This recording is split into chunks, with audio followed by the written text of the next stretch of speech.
बिस्मिल्लाहिर्रहमानिर्रहीम। Federal investigation agency act 1974 आज हमने ये डिस्कस करना है। इससे पहले हम कुछ चीज़ें डिस्कस करेंगे क्योंकि बहुत सारे लोगों का जो बैकग्राउंड है वो लॉ का नहीं है, उनके लिए कुछ चीज़ें एक्सप्लेन करना ज़रूरी है। उनमें सबसे पहले हमारे पास पीपीसी, इसे आप देखेंगे, और सीआरपीसी। इसका आपको पता होना चाहिए कि क्या होता है सीआरपीसी और पीपीसी। जो पीपीसी है ये हमारे पास 1860 का होगा, और जो सीआरपीसी है हमारे पास वो 1898 का होगा। 1898 का होगा। इसमें वो हमसे पूछ लेता है अक्सर, जो है ना, क्योंकि अभी हम जब इसे एफआईए एक्ट को डिस्कस करेंगे तो उसमें ये पीपीसी कहीं पे आ रहा होगा, कहीं पे सीआरपीसी आ रहा होगा, तो आपको इनके बारे में पता होना चाहिए। पीपीसी होता है हमारे पास Pakistan penal code, Pakistan penal code, और सीआरपी होता है हमारे पास क्रिमिनल प्रोसीजर कोड, क्रिमिनल। तो इन दोनों में डिफरेंस क्या है? तो इनका साल याद रखिएगा। दूसरा ये कि जो हमारे पास पाकिस्तान पिनल कोड है, इसमें हमारे पास जुर्म और जुर्म की जो सजाएं हैं वो सारी की सारी दी गई हैं, बताई गई हैं, एक्सप्लेन की गई हैं पीपीसी के अंदर। जो सीआरपीसी है, जब एक जुर्म हो जाएगा तो उसका प्रोसीजर क्या होगा, उससे इन्वेस्टिगेशन के लिए, या फिर जो है ना उसकी इंक्वायरी, या फिर उसे जो सजाएं दिलवाई जाएंगी। इसमें जुर्म और उसकी सजाएं, उन जुर्म के बाद उन सजाओं को कैसे दिलवाया जाएगा, उसका प्रोसीजर क्या होगा, वो हमारे पास सारे का सारा सीआरपीसी में मौजूद है।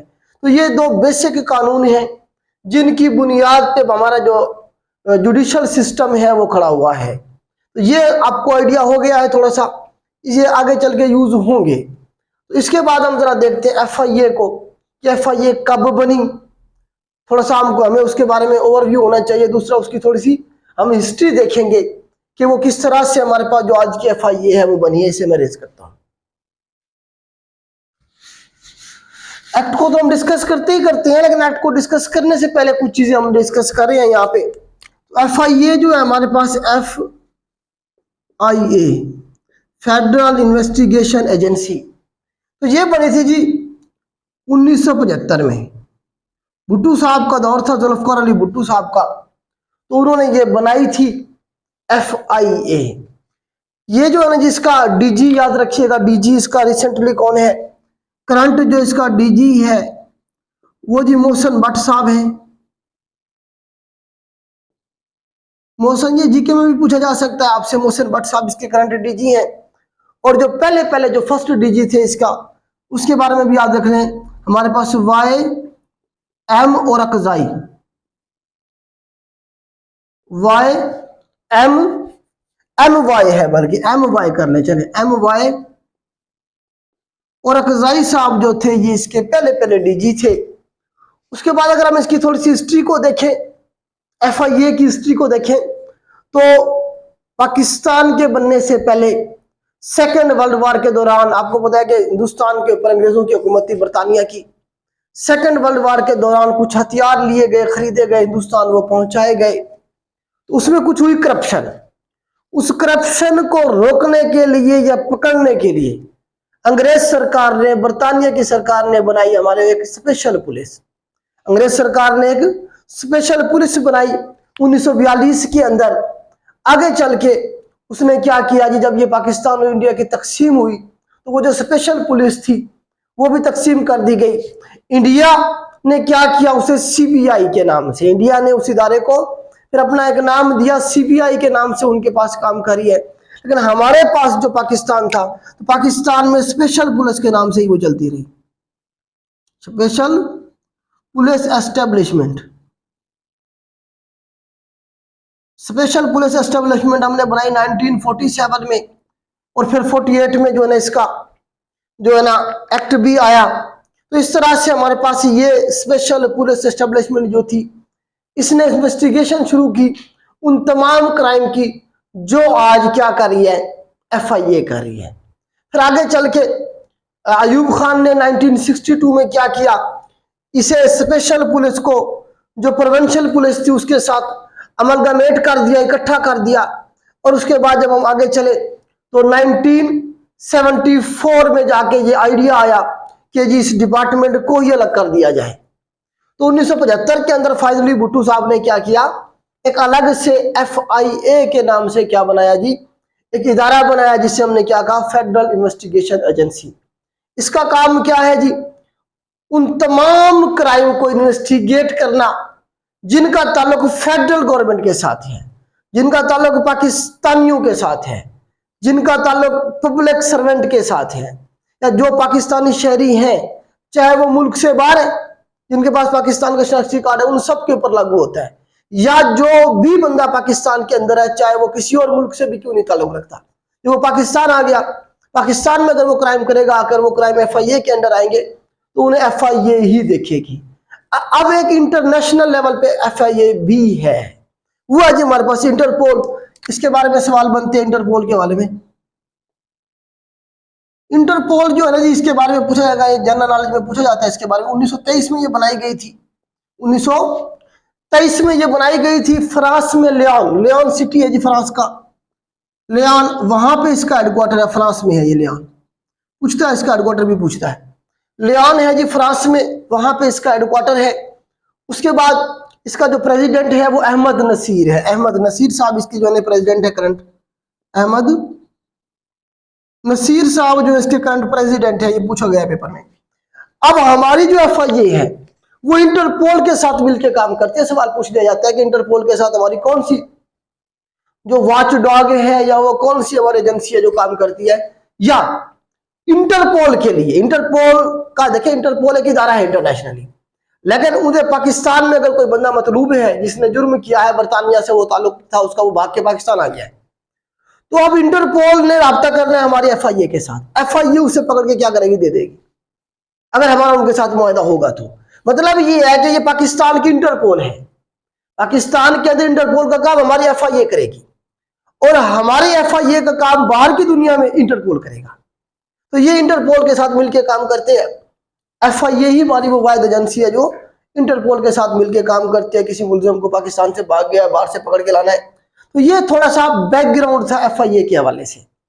अब हम जरा जो हमारा टॉपिक है, एक्ट जो हमने डिस्कस करना है, उसे हम जरा देखते हैं। इसे मैं रेज करता हूं, उसे हम डिस्कस करते हैं। उम्मीद है आपको थोड़ा सा बैकग्राउंड इसकी समझ आ गई होगी। हाँ जी, अब जी हमारे पास फेडरल इन्वेस्टिगेशन एजेंसी एक्ट 1974। ये जो है ना जी, आपने याद रखना है, इस एक्ट का जो नाम है वो क्या है, आप ये अल्फाज याद रखिएगा। लॉ के अंदर जो अल्फाज होते हैं ना, उनकी बड़ी अहमियत होती है। इसमें आपने ये देखना है कि हमने जो है ना वही लफ्ज, वही वर्डिंग यूज करनी है जो कि इस एक्ट के अंदर की गई है। तो इसका जो नाम है अगर पूछा जाए तो पूरा नाम क्या है जी, फेडरल इन्वेस्टिगेशन एजेंसी एक्ट 1974। इसे एक्ट 8 ऑफ 1975 भी कहते हैं। इज आल्सो कॉल्ड का लफ्ज यूज करेगा वो, क्यों?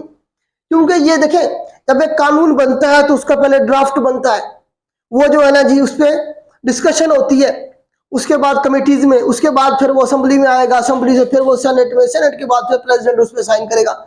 जब प्रेसिडेंट साइन करेगा उस दिन से वो लागू हो जाता है। तो अप्रूवल या फाइनल जब उसकी मतलब लागू जो होगा वो उस डेट से होगा जिस दिन प्रेसिडेंट साइन करेगा। अब इसका ड्राफ्ट वगैरह तो बन गया था 1974 में, सारा इसका हो गया, लेकिन इससे अप्रूवल होते हुए कौन सा साल चला गया, 1975 चला गया। अब इसके बारे में जो है ना जी, आप याद रखिएगा कि एक्ट का नाम क्या है जी, फेडरल इन्वेस्टिगेशन एजेंसी एक्ट 1974। अगर वो कहे इज आल्सो कॉल्ड, तो आज आल्सो कॉल्ड हम कह सकते हैं कि फेडरल इन्वेस्टिगेशन एजेंसी एक्ट 1975 भी इसे हम कह सकते हैं। ये MCQs है। उसके बाद इसका देख पूछा जाएगा कि ये कौन सी डेट को जो है ना जी लागू किया गया, या प्रेसिडेंट ने इसे कौन सी डेट को साइन किया। तो प्रेसिडेंट ने इसे साइन किया 13 जनवरी 1975 को इसे प्रेसिडेंट ने साइन किया, और उस दिन से ये लागू हो गया। उसी दिन से ये लागू हो जाएगा। मतलब FIA की अगर डेट पूछी जाए कब बनी, तो आप यही डेट कहेंगे। इस डेट को जब ये कानून बन गया, इसने अपना काम शुरू कर दिया। अब जो भी कानून बनता है, एक्ट बनता है, उसे पाकिस्तान की जो गवर्नमेंट है वो अपने गजट में क्या करते, पब्लिश करती है। तो गजट में पब्लिश करने की डेट भी याद रखिएगा आप, 17 जनवरी 1975 को ये पाकिस्तान का जो ऑफिशियल गजट था उसमें पब्लिश कर दिया गया, उसमें पब्लिश कर दिया गया। अब ये जो हमारे पास एक्ट है, इसमें हमारे पास क्या है जी, टोटल 10 जो है ना जी आर्टिकल है, टोटल हमारे पास 10 आर्टिकल है और एक शेड्यूल है। अब कौन से आर्टिकल में क्या क्या मतलब है कि बताया गया है फंक्शन, वो हम जरा देखेंगे, डिस्कस करेंगे, यहीं से आपके एमसीक्यूज बनेंगे, ये भी आपके एमसीक्यूज बन सकते हैं। तो हमारे पास जो 10 आर्टिकल हैं आपको सारे के सारे याद करने कि पहले आर्टिकल में क्या हो रहा है, दूसरे में क्या था, तीसरे में क्या था, असल में कौन कौन से मतलब है चीजों को डील करता है एक्ट। तो ये सारी चीजें हमने क्या कर रहा है इसमें देखनी है। तो मैं थोड़ा सा आपको इसका ओवरव्यू देता हूं, उसके बाद एक एक आर्टिकल के आगे फिर सब आर्टिकल्स हैं, सब सेक्शन है, तो वो हम जरा देखेंगे। तो इसमें अच्छा, आर्टिकल के बजाय हम अगर सेक्शन कहें तो वो ज्यादा बेहतर है। जिस तरह कॉन्स्टिट्यूशन है पाकिस्तान का, तो उसमें हमारे पास आर्टिकल होते हैं, जो ज्यादा इंपॉर्टेंट हमारे पास कानून होता है उसमें हमारे पास आर्टिकल होते हैं, जो छोटा होता है हमारे पास एक्ट, उसके अंदर हमारे पास सेक्शन होते हैं। तो हमारे पास इसमें टोटल 10 सेक्शन, आर्टिकल के बजाय आप यहाँ पे सेक्शन की लैंग्वेज यूज करें, तो हमारे पास इसमें टोटल 10 सेक्शन है। फिर इनके मजीद कुछ सब सेक्शन है, वो भी हम सारे वन बाय वन डिस्कस करेंगे। तो नंबर 1 है जी हमारे पास short title, extend and commitment. मतलब ये है कि हमारे पास देखिए कुछ हमारे पास एक्ट जो होगा ना, जो भी एक्ट होगा उसके कुछ हमारे पास सेक्शन ऐसे होंगे जो कि फिक्स होते हैं, सब में सेम होते हैं। मिसाल के तौर पे जिस तरह हमारे पास पहला सेक्शन है टाइटल का, एक्सटेंड का और कमिटमेंट का। जो भी एक्ट आएगा, जो भी एक्ट बनेगा, पहला जो उसका सेक्शन होगा वो यही होगा। उसमें उस एक्ट का टाइटल बताया जाएगा, उसका टाइटल क्या है शॉर्ट सा, एक्सटेंड बताया जाएगा कि वो कहां पे लागू होगा, उसके बाद जो बताया जाएगा जी वो कौन सी डेट से लागू होगा। पहला जो हमारे पास सेक्शन होता है वो यही होता है। उसके बाद दूसरे सेक्शन में डेफिनेशन बताई गई है कुछ, वो हम सारे डिस्कस करेंगे वन बाय वन। फिर हमारे पास सुपरिटेंडेंसी या एडमिनिस्ट्रेशन, भाई वो जो है ना जी, ये जो एजेंसी है ये किस तरह से बनी, कौन से एक्ट के तहत बनी, बल्कि कॉन्स्टिट्यूशन ऑफ एजेंसी। तीसरे नंबर पर कॉन्स्टिट्यूशन ऑफ एजेंसी, एजेंसी कौन से एक्ट के, कौन से मतलब है कि सेक्शन के तहत बनी है। उसके बाद सुपरिटेंडेंस कि उसे सुपरवाइज कौन करेगा, और एडमिनिस्ट्रेट कौन करेगा, एडमिनिस्ट्रेशन एडमिनिस्ट्रेट कौन करेगा। उसके बाद है जी हमारे पास power of member of agency, कि वो जो एजेंसी बनी है हमारे पास, मिसाल के तौर पर ये एजेंसी FIA की जो एजेंसी है, इसे जो है ना जिसके जो मेंबर है उनकी पावर क्या होगी, वो क्या क्या कर सकते हैं। फिर उसमें जो है ना एक एक्ट बाद में ऐड किया गया 2002 में, 5A है हमारे पास, जिसमें पब्लिक प्रोसिक्यूटर के बारे में बताया गया कि कौन सा बंदा पब्लिक प्रोसिक्यूटर हो सकता है।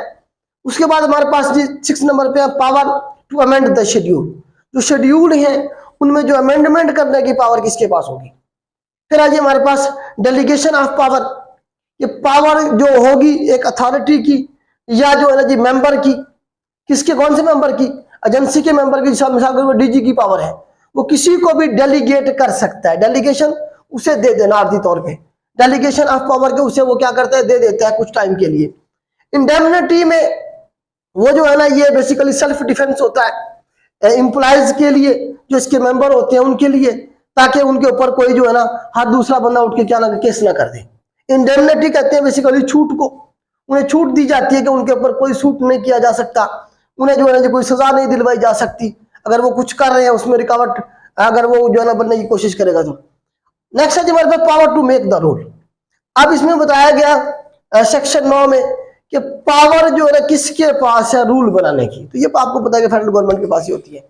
उसके बाद आखिरी जो सेक्शन है वो रिपील है, कि इससे पहले जो हमारे पास लॉ थे या एक्ट थे वो कौन कौन से हमने रिपील कर दिया, खत्म कर दिया। रिपील का मतलब खत्म करना, डेड हो गए जो, वो कौन कौन से। तो टोटल हमारे पास 10 क्या है जी ये सेक्शन है। इनमें वो सबसे पहले आपसे क्या पूछ सकता है, वो कहेगा जी section 6 of FIA act 1974 deals with, कि वो किसके साथ डील करता है। ऑप्शन में एक होगा आपका power to amend the schedule, एक ये होगा, दूसरा power to make the rule, इसी तरह वो आपको 3-4 ऑप्शन दे देगा।